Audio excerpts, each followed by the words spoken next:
Saya hanya akan mengingatkan kepada saudara bahwa Tuhan Yesus menghendaki agar kita hidup sebagai seorang yang berintegritas. Seorang yang hidupnya jujur dan tulus di hadapan Tuhan. Seorang yang berintegritas adalah orang yang meyakini, memperkatakan dan melakukan iman Kristiani yang dia percayai.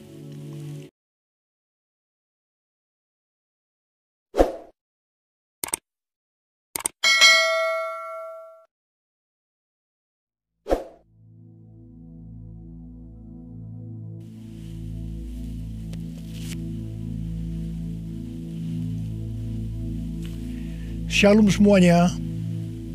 Tahun 2021 adalah tahun integritas. The Year of Integrity.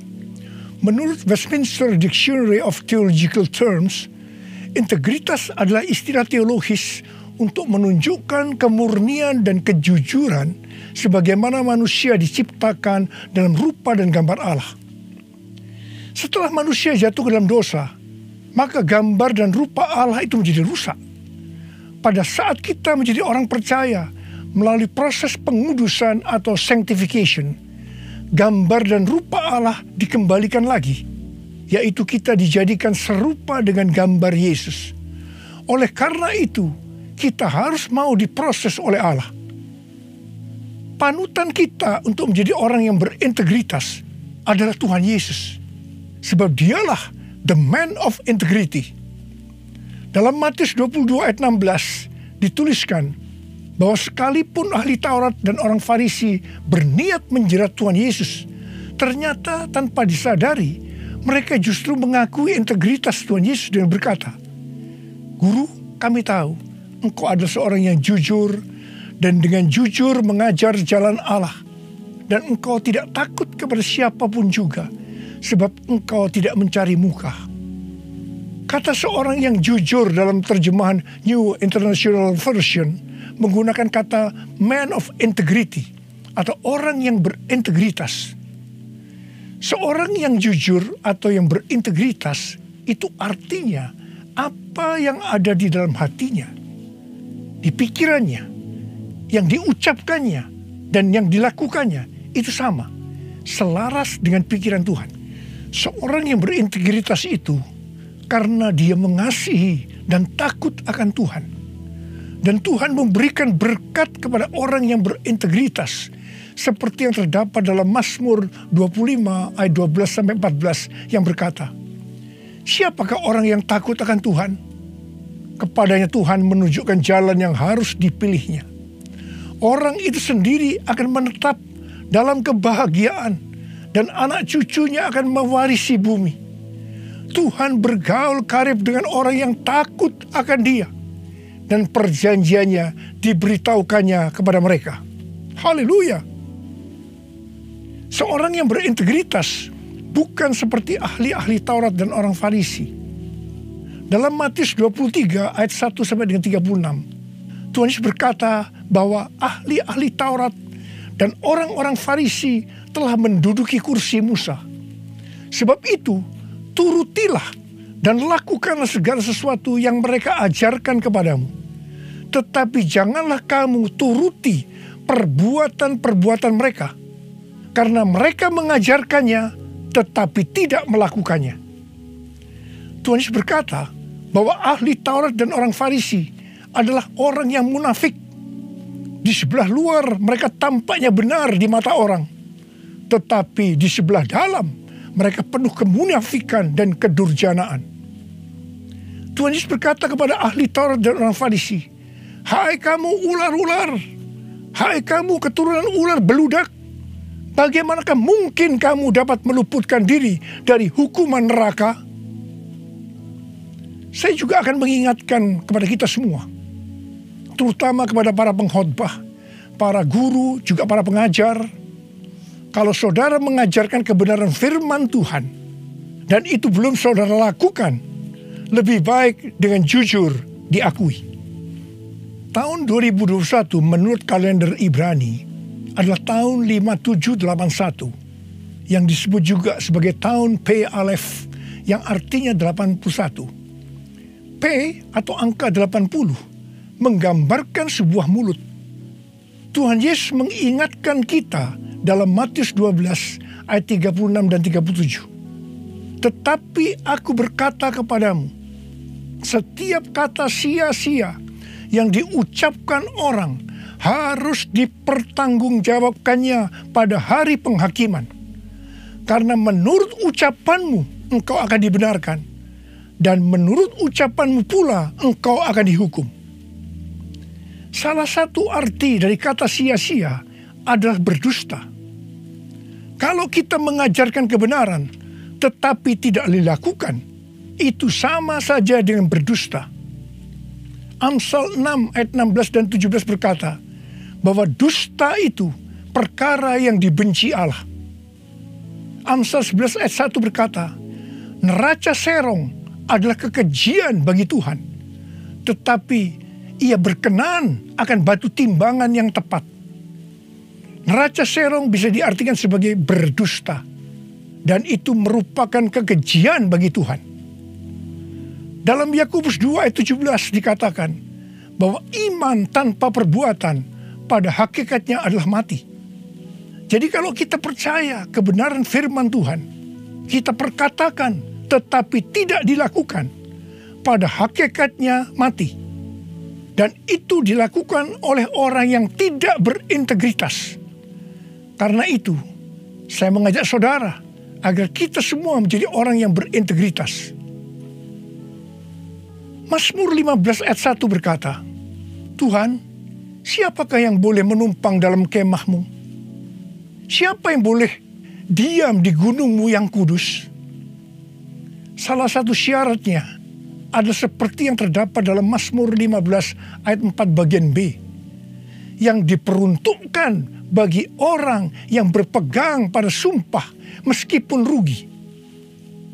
Seorang yang berintegritas akan tetap berpegang pada sumpah meskipun rugi. Seorang yang berintegritas biasanya oleh kebanyakan orang dunia dianggap sebagai orang yang bodoh, sok suci, sok jujur, sehingga mengalami banyak kerugian dalam tanda petik. Kebanyakan orang dunia meskipun sudah berjanji atau bersumpah, tetapi kalau mereka menderita kerugian, mereka akan berbalik dan dengan segala macam cara akan mencari jalan supaya tidak merugi. Jadi hati-hati. Jangan sampai saudara terpancing atau tergoda melakukan hal-hal yang seperti itu. Seorang yang berintegritas akan melakukan seperti yang Daud lakukan dalam Mazmur 26 ayat 1-3 yang berkata, berilah keadilan kepadaku ya Tuhan, sebab aku telah hidup dalam ketulusan kepada Tuhan. Aku percaya dengan tidak ragu-ragu. Ujilah aku ya Tuhan, dan cobalah aku. Selidikilah batinku dan hatiku, sebab mataku tertuju kepada kasih setiamu, dan aku hidup dalam kebenaranmu. Daud bukan orang yang sempurna secara moral, tetapi Alkitab mencatat bahwa kehidupannya mencontohkan karakter yang dewasa, tulus dan jujur di hadapan Tuhan. Jadi Daud adalah orang yang berintegritas. Daud berani berkata kepada Tuhan, ujilah aku ya Tuhan, dan cobalah aku. Selidikilah batinku dan hatiku, sebab mataku tertuju pada kasih setiamu, dan aku hidup dalam kebenaranmu. Saya teringat di awal pelayanan saya, Tuhan memberikan kepada saya sebuah lagu tentang ujilah aku. Ujilah aku Tuhan, cobalah aku Tuhan, selidiki batinku dan hatiku, mataku tertuju padamu. Aku cinta padamu Tuhan,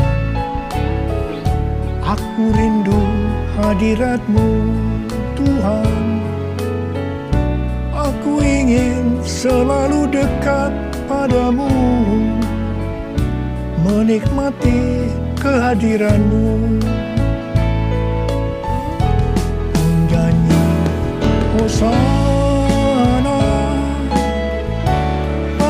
Rajaku yang duduk di tahta, aku muliakan dan ku agungkan, kau layak disembah, kau layak disembah, kau layak disembah. Waktu saya mulai menyanyikan lagu ini dan CD-nya mulai beredar, saya menuai banyak kritik dari hamba-hamba Tuhan yang menjadi senior saya. Mereka berkata, kok berani-beraninya Niko menyanyi lagu seperti ini? Saya berkata, bukankah ini ada di Alkitab yang dinyanyikan oleh Daud? Tetapi mereka tetap tidak bisa menerimanya. Terus terang saya kaget. Saya tidak pernah berpikir bahwa beliau-beliau itu mempunyai pikiran yang seperti itu. Saya menyanyikan lagu ini dengan satu pengertian, bahwa saya siap diuji oleh Tuhan. Dan itu saya lakukan sejak awal pelayanan saya. Mungkin ada di antara saudara yang tidak berani menyanyikan lagu ini. Saya pernah mendengar orang yang berkata, itu kan Pak Niko yang berani. Kalau saya sih belum berani. Saya hanya akan mengingatkan kepada saudara bahwa Tuhan Yesus menghendaki agar kita hidup sebagai seorang yang berintegritas. Seorang yang hidupnya jujur dan tulus di hadapan Tuhan. Mari, saya mau ajak saudara untuk menyanyikan lagu ini bersama saya.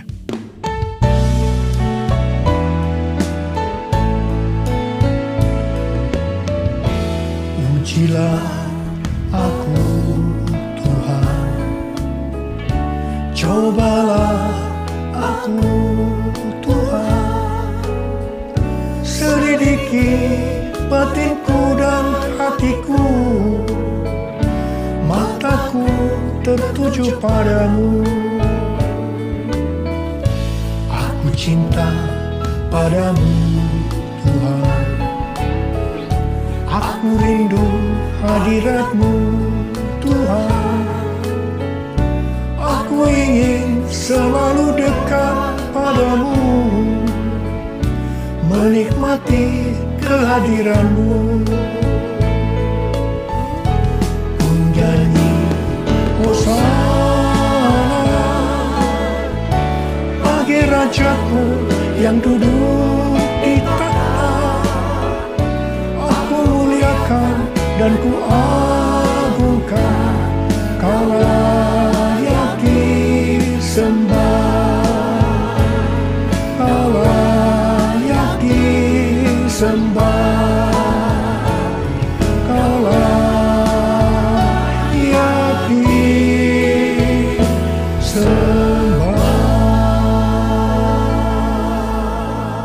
Seorang yang berintegritas adalah orang yang meyakini, memperkatakan dan melakukan iman Kristiani yang dia percayai. Sejak tahun 2018, melalui nubuatan Cindy Jacob, Tuhan menunjuk gereja kita sebagai messenger dari Pentakosta ketiga.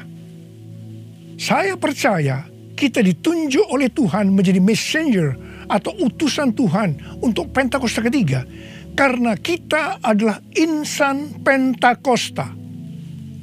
Sebagai orang yang berintegritas, maka kita akan memperkatakan dan melakukan apa yang kita percayai, yaitu apa yang ada di dalam hati dan pikiran kita. Jadi kita akan berkata-kata dan melakukan sesuatu sebagai insan Pentakosta. Karena itu kita harus mengenal identitas sebagai insan Pentakosta. Dari zaman Azusa Street yang disebutkan sebagai Pentakosta kedua sampai dengan saat ini, bahwa kegerakan Pentakosta secara garis besarnya terdiri dari 3 grup besar. Yang pertama Pentakosta klasik, yang kedua harismatik, dan yang ketiga neo-harismatik. Jumlah total dari 3 grup ini menurut survei di tahun 2019 ada 698 juta orang, yang berarti sekitar 27% dari total kekristenan. Sinode Gereja Bethel Indonesia atau GBI, di mana gereja kita termasuk di dalamnya, adalah grup Pentakosta klasik seperti yang terlihat dalam pengakuan iman GBI. Ciri khas dari Pentakosta klasik adalah doktrin baptisan Roh Kudus dengan 5 pilar teologi Pentakosta, yaitu yang pertama keselamatan, yang kedua kekudusan, yang ketiga baptisan Roh Kudus, yang keempat kesembuhan ilahi, dan yang kelima kedatangan Tuhan Yesus untuk kali yang kedua dengan segera. Sejak sebelum dunia ini dijadikan, Allah berinisiatif menyediakan keselamatan bagi semua orang. Allah memanggil kita kepada keselamatan melalui Injil, dan kita menerima kasih karunia-Nya secara gratis melalui respon iman kita. Keselamatan yang diberikan kepada kita bukan karena usaha kita, tetapi karena pemberian Allah. Karena itu jangan ada yang memegahkan diri. Pada waktu kita percaya kepada Tuhan Yesus sebagai Tuhan dan Juru Selamat kita bertobat dan kita mengalami kelahiran baru. Kelahiran baru adalah awal perjalanan rohani kita di dalam Kristus. Ini yang disebutkan sebagai proses pembenaran atau justification. Selanjutnya kita masuk dalam proses kedua, yaitu pengudusan atau sanctification. Dalam proses ini kita dikuduskan terus-menerus oleh Roh Kudus dan firman Allah, disertai proses-proses yang menyakitkan bagi kedagingan kita. Dan goal daripada proses pengudusan ini untuk menjadikan kita menjadi serupa dengan gambar Yesus. Tuhan Yesus begitu baik kepada kita sebagai anak-anaknya, supaya kita lulus dalam proses pengudusan atau sanctification ini. Maka Tuhan Yesus membaptis kita dengan Roh Kudus, dengan tanda awal berbahasa roh. Selain itu, sebagai penyembuh atau pembuat mujizat, Tuhan Yesus selalu siap untuk memberikan kesembuhan dan mujizat kepada kita yang membutuhkan, yang sedang berada dalam proses pengudusan atau sanctification.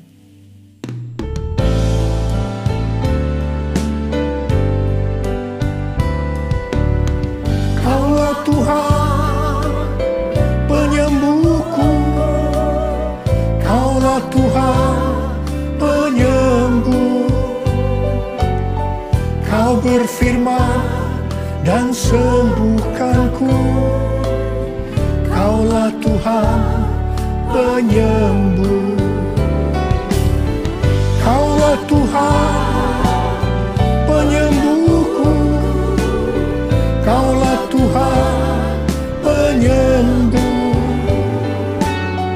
Kau berfirman dan sembuhkanku. Kaulah Tuhan penyembuh. Proses terakhir dari proses keselamatan ini adalah proses glorification atau proses pemuliaan, di mana orang-orang yang menjadi serupa dengan gambar Yesus yang akan ikut dalam pengangkatan pada waktu Tuhan Yesus datang yang kedua kalinya di awan-awan. Kita percaya kedatangan Tuhan Yesus secara tiba-tiba dan dengan segera. Kita diingatkan melalui Filipi 2 ayat 12 dan 13 yang pada prinsipnya berkata, kerjakanlah keselamatanmu dengan takut dan gentar, karena Allah lah yang mengerjakan di dalam kamu baik kemauan maupun pekerjaan menurut kerelaannya. Baptisan Roh Kudus adalah bagian yang paling penting dari 5 pilar teologi Pentakosta, yang sekaligus menjadi bagian sentral dari seluruh pengajaran insan Pentakosta. Kita percaya bahwa setiap orang percaya yang telah disucikan hatinya dapat mengalami baptisan Roh Kudus dengan tanda awal berbahasa roh. Tujuan dari baptisan Roh Kudus ini adalah agar pengurapan di dalam pelayanan lebih maksimal. Karena baptisan Roh Kudus ini memiliki 2 fungsi. yaitu supaya kita lebih intim dengan Tuhan Yesus dan akan memberikan kuasa untuk menyelesaikan amanat agung. Dalam Matius 12 ayat 31 dan 32, Tuhan Yesus berkata, "Sebab itu aku berkata kepadamu, segala dosa dan hujat manusia akan diampuni, tetapi hujat terhadap Roh Kudus tidak akan diampuni. Apabila seorang mengucapkan sesuatu menentang anak manusia, ia akan diampuni. Tetapi jika ia menentang Roh Kudus, ia tidak akan diampuni. Di dunia ini tidak, dan di dunia yang akan datang pun tidak." Menentang dan menghujat Roh Kudus di sini juga bisa berarti menentang dan menghujat bahasa roh. Jadi kalau ada yang tidak percaya dengan bahasa roh, jangan menghujat, jangan menentang. Lebih baik banyak berdoa.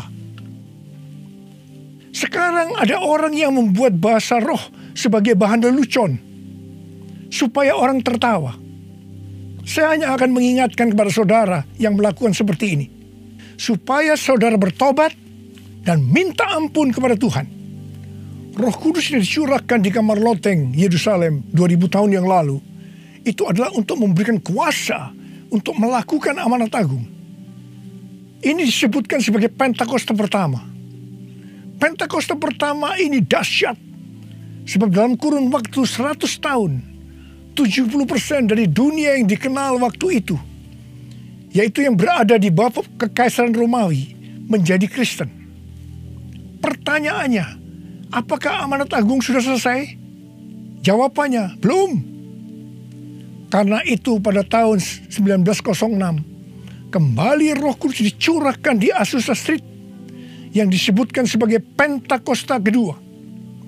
Pentakosta kedua ini dahsyat, sebab menurut Gordon Conwell Theological Seminary, bahwa 77,9% dari kekristenan yang ada pada saat ini dimulai dari awal abad 20, yang berarti ini dimulai dari peristiwa pencurahan Roh Kudus di Azusa Street atau Pentakosta kedua. Pertanyaannya, apakah amanat agung sudah selesai? Jawabannya, belum. Karena itu, hari-hari ini, Roh Kudus yang jauh lebih dahsyat dibanding dengan Azusa Street sudah dicurahkan. Dan ini yang disebut dengan Pentakosta ketiga. Dan saya percaya dengan Pentakosta ketiga ini, amanat agung akan selesai dan Tuhan Yesus akan datang kembali. Mari, saudara yang rindu dipakai oleh Tuhan untuk menyelesaikan amanat agung, kita sama-sama berkata kepada Tuhan, curahkan Roh Kudus-Mu ya Tuhan, api Pentakosta ketiga, supaya kami menyelesaikan amanat agung Tuhan Yesus. Maranatha, datanglah segera ya Tuhan. Mari, saudara yang rindu dipakai oleh Tuhan untuk menyelesaikan amanat agung, kita sama-sama berkata kepada Tuhan, curahkan Roh Kudus-Mu ya Tuhan, api Pentakosta ketiga, supaya kami menyelesaikan amanat agung Tuhan Yesus. Maranatha, datanglah segera ya Tuhan Yesus. Curahkanlah kuasa-Mu Tuhan, mujizat terjadi di tempat ini. Curahkanlah kuasa-Mu Tuhan, mujizat terjadi sekarang ini. Biarlah ini menjadi doa kita, saudara. Kita nyanyikan sama-sama. Curahkanlah kuasa-Mu Tuhan, mujizat terjadi di tempat ini. Curahkanlah kuasa-Mu Tuhan, mujizat terjadi sekarang ini. Uriala makana bayara la bayara la bala bala bala bala bala bala bala bala bala. Urala makana bayara la bala bala bala bala bala bala bala bala bala. Curahkan ya Tuhan Curahkan roh-Mu ya Tuhan. Penuhi anak-anak-Mu dengan roh-Mu. Penuhi mereka ya Tuhan. Berikan kami kuasa untuk menyelesaikan amanat agung Tuhan Yesus. Terima. Oh, riala bara. Oh, riala bara.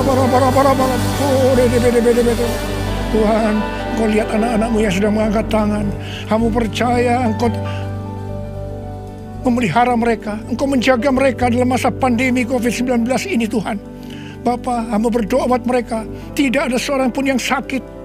Hamba berdoa tidak ada yang berkekurangan, semua dicukupkan, malah berkelimpahan dalam hal yang baik. Oh Rama, terimalah berkat Tuhan, terimalah perlindungan Tuhan, terima perlindungan Tuhan, terima berkat Tuhan. Curahkanlah kuasa-Mu Tuhan, mujizat terjadi di tempat ini. Amin. Curahkanlah kuasa-Mu Tuhan, mujizat terjadi sekarang ini. Mujizat terjadi sekarang ini. Mujizat terjadi sekarang ini. Mujizat terjadi sekarang ini.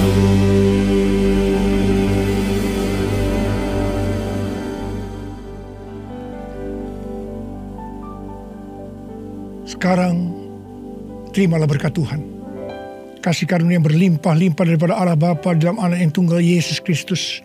Persekutuan yang manis dengan Roh Kudus menyertai saudara sekalian mulai hari ini sampai Tuhan Yesus datang menjemput kita di awan-awan dan bahkan sampai selama-lamanya. Yang percaya bersama-sama katakan amin.